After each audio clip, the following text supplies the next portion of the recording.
Ada sebuah tempat bernama Glory Club, yaitu organisasi yang melayani umat manusia dari balik layar, atau dapat disebut sebagai organisasi pembunuh bayaran. Tokoh utama dalam seri ini adalah Byun Ho-gil, seorang asasin berpangkat C, peringkat ke-16. Pada suatu waktu, ia mengalami kejadian yang membuatnya mempertanyakan sampai kapan hidupnya akan terus seperti itu. Jika ia tetap mengabdikan hidup pada pekerjaan sekarang, ia hanya akan mentok di peringkat B. Setelah menyelesaikan pekerjaannya, Ho-gil terbaring dengan senjata masih tertancap di tubuhnya. Ia berpikir keras mengenai tujuan hidup selanjutnya. Tidak lama kemudian, petugas pembersihan mayat datang untuk merapikan tempat kejadian dan bermaksud mengantongi tubuh Ho-gil.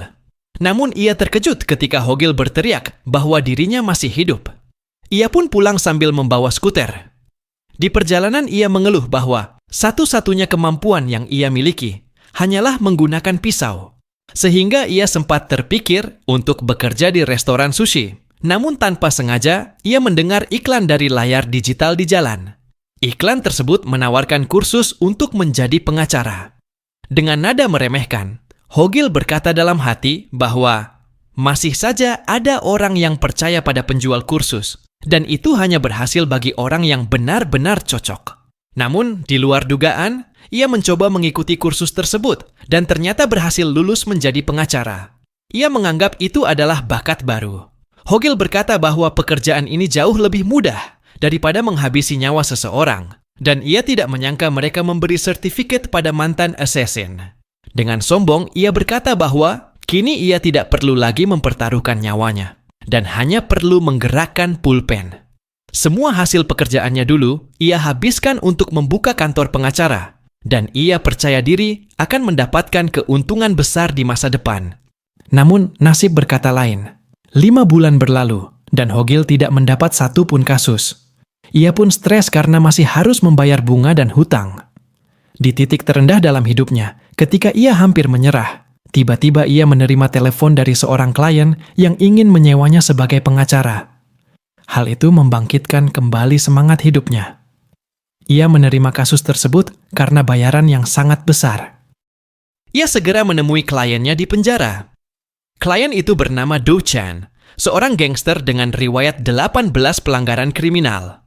Kesan pertama Ho-gil terhadap kliennya adalah bahwa Do Chan hanyalah sampah masyarakat yang telah ditinggalkan para pengacara lain. Di sana, Ho-gil dimarahi oleh Do Chan yang meludah ke arahnya karena ia datang terlambat. Merasa tersinggung, Ho-gil meminta Do Chan menarik kembali ucapannya. Namun Do Chan menolak dan malah menyebut Ho-gil pengecut yang lemah.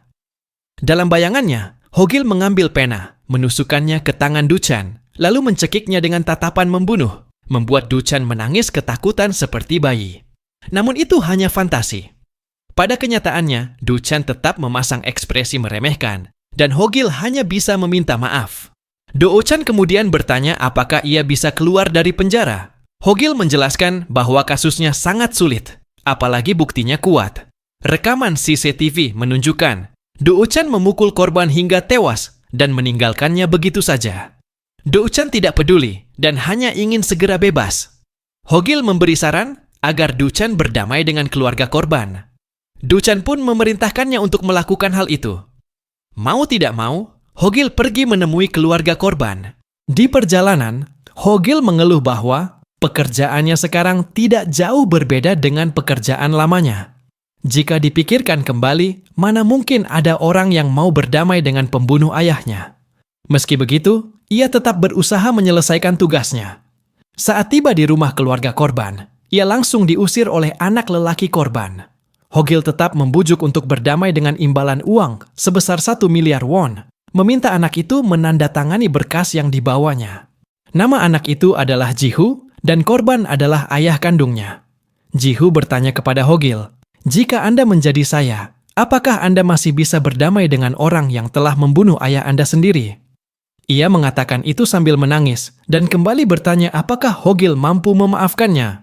Tiba-tiba pintu rumah dibuka paksa oleh 2 orang yang berteriak memanggil nama Ji-hu. Mereka adalah penagih hutang dari sindikat Unisland yang mengklaim bahwa Ji-hu memiliki hutang. Terkejut, Ji-hu mengatakan ia tidak pernah berhutang pada mereka. Namun 2 pria itu tetap menuntut pembayaran dengan jaminan rumah Ji-hu. Hogil menyela percakapan itu. Kedua pria tersebut langsung bertanya siapa dirinya dan apa urusannya berada di sana.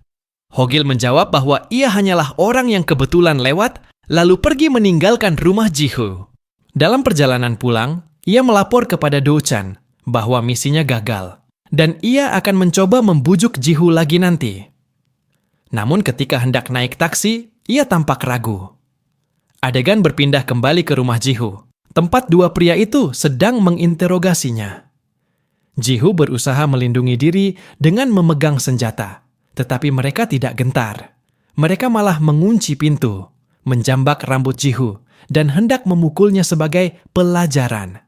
Tiba-tiba Hogil muncul kembali dari jendela dan menyela, ingin mengambil berkas perjanjian yang tertinggal. Salah satu penagih menutup jendela karena terganggu oleh Hogil dan memintanya pergi. Tanpa disangka, Jihu menyerang ketika mereka lengah dan berhasil melukai tangan salah satu penagih. Penagih itu kemudian menendang Jihu dan memasang tatapan serius. Namun Hogil menerobos masuk melalui jendela dan langsung menyerangnya.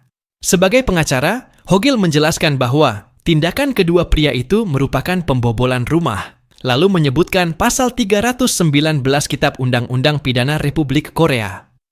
Siapapun yang masuk ke tempat tinggal orang lain tanpa izin akan dikenai denda tidak lebih dari 5 juta won atau penjara paling lama 3 tahun. Ia juga menyebutkan pelanggaran lain seperti pinjaman ilegal. Dengan kemampuan sebagai mantan assassin, mengalahkan mereka sangat mudah. Beberapa saat kemudian, keduanya tumbang.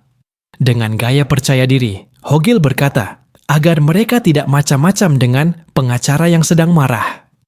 Setelah itu, ia mengambil uang penagih, total 42 juta won, sebagai denda atas pelanggaran mereka. Ia sambil tersenyum mengatakan bahwa ia telah merekam semua kejadian dari balik jendela dan mengancam bahwa jika mereka ingin lepas dari tuduhan, mereka bisa menyewanya sebagai pengacara. Semua uang itu ia berikan kepada Jihu, karena Jihu adalah korban dalam peristiwa tersebut. Hogil menambahkan bahwa Jihu beruntung dirinya berada di dekat tempat kejadian. Ia menyarankan agar Jihu berhati-hati mulai sekarang, memberikan perpisahan yang layak untuk ayahnya, dan menjalani hidup dengan baik. Saat Hogil hendak pergi, Jihu tiba-tiba memanggilnya dan berkata bahwa ia ingin menyewa Hogil. Hogil terkejut, namun perkataan selanjutnya membuatnya lebih terkejut lagi. Do-chan adalah orang yang membunuh ayahku. Tolong habisi bajingan itu.